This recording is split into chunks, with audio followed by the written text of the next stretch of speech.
সীমান্ত সমস্যা সমাধানে যৌথভাবে কাজ করতে ঐক্যমত্যে পৌঁছেছে বিজিবি ও বিএসএফ। পিলখানা বিজিবি সদর দপ্তরে অনুষ্ঠিত দুই দেশের সীমান্ত বাহিনীর মহাপরিচালক পর্যায়ের বৈঠকে এই ঐক্যমত্য হয়। বিস্তারিত আশিকুর রহমান চৌধুরীর রিপোর্টে। সীমান্ত এলাকায় বাংলাদেশের জন্য সবচেয়ে বড় দুশ্চিন্তার কারণ ভারতীয় সীমান্ত রক্ষাকারী বাহিনী বিএসএফের সদস্যদের গুলিতে বাংলাদেশের নাগরিকদের নিহত হওয়ার ঘটনা। এসব ঘটনার ব্যাপারে বরাবর বাংলাদেশ যে উদ্বেগ প্রকাশ করে আসছে, সেই একই উদ্বেগ দুই দেশের সীমান্ত রক্ষাকারী বাহিনীর মহাপরিচালক পর্যায়ে প্রকাশ করা হয়। তবে সম্মেলনের আলোচনা শেষে যৌথ প্রেস বিবৃতিতে বিএসএফ মহাপরিচালক কে শর্মা জানান, প্রাণঘাতী নয় এমন কৌশল অবলম্বন করার ফলে মৃত্যুর ঘটনা অনেকটা কমিয়ে আনা গেলেও বিএসএফ সদস্যদের উপর অপরাধীদের আক্রমণের ঘটনা উদ্বেগজনকভাবে বেড়েছে।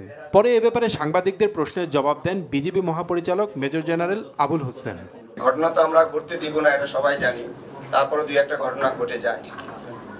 এ ব্যাপারে আমরা আবারও কমিটেড যে সীমান্তে আপনার মৃত্যুর ঘটনা জিরো লেভেলে চলে আসবে, তারা কমিটেড এবং আমরাও এ ব্যাপারে কমিটেড।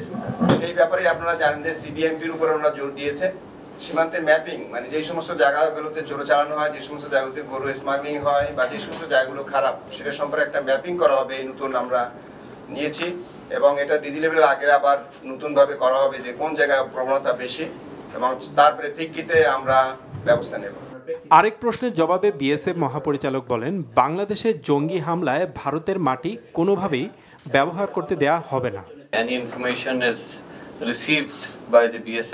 বিএসএফ যদি এমন কোনো তথ্য পায় যে ভারতের মাটিতে বসে সন্ত্রাসীরা বাংলাদেশের ক্ষতি করার কোনো পরিকল্পনা করছে, তবে সেক্ষেত্রে সাথে সাথে ব্যবস্থা নেওয়া হবে। সাথে সাথে তাদের আস্তানায় অভিযান চালানো হবে এবং অপরাধীদের ধরে আইনগত ব্যবস্থা নেওয়া হবে। এটা আমাদের প্রতিজ্ঞা। সীমান্ত এলাকায় যে কোনো ধরনের অপরাধমূলক কাজ প্রতিহত করতে দুই দেশের সীমান্ত রক্ষাকারী বাহিনী একসাথে কাজ করবে বলেও জানানো হয় সংবাদ সম্মেলনে।